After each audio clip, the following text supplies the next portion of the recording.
नमस्कार विद्यार्थी मित्रांनो, ज्ञानप्रबोधिनी सिंधुदुर्ग या शिक्षण विषयक उपक्रम चालविणाऱ्या संस्थेच्या माध्यमातून सुरू असलेल्या @गुरुसर क्लास यूट्यूब चॅनलमध्ये आपलं सर्वांचं मनापासून पुन्हा एकदा स्वागत. आज आपण पाहणार आहोत परिगणना, कॅल्क्युलेशन.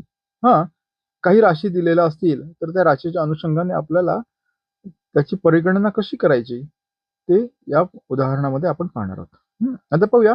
8 मीटर 24 सेंटीमीटर लांबीच्या एका लोखंडी पाईपचे 80 मिमी लांबीचे, मिमी म्हणजे मिलीमीटर, समान तुकडे केले तर त्या पाईपचे एकूण किती तुकडे तयार होतील?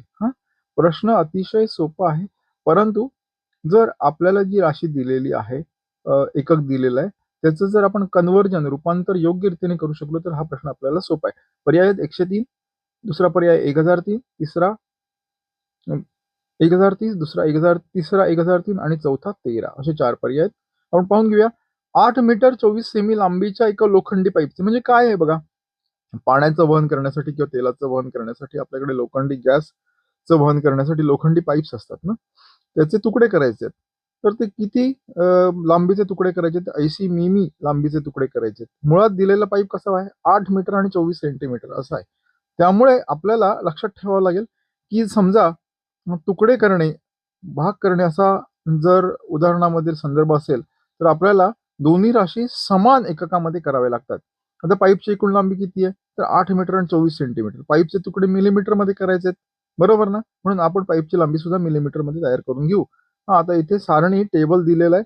इथे आपण बघूया. 8 मीटर पहिल्यांदा म्हटलंय. 8 मीटरचे आपण सेंटीमीटर करणार. 8 मीटरचे सेंटीमीटर होतात 800 सेंटीमीटर. कसं करतो आपण? मीटरचं सेंटीमीटर करण्यासाठी आपण त्याला 100 ने गुणतो. 8 गुणिले 100 800. त्यानंतर 800 सेंटीमीटर झाले. आपल्याला हवेत काय? आपल्याला मिलीमीटर हवेत. म्हणजे काय करणार आपण? 800 गुणिले 10. 1 सेंटीमीटर बरोबर 10 मिलीमीटर. 800 गुणिले 10 8000. आता 24 सेंटीमीटर ऑलरेडी सेंटीमीटर मध्ये आहे. सेंटीमीटरचं आपण रूपांतर कशामध्ये करणार? मिलीमीटर. 10 ने गुणणार. 24 गुणिले 10 240.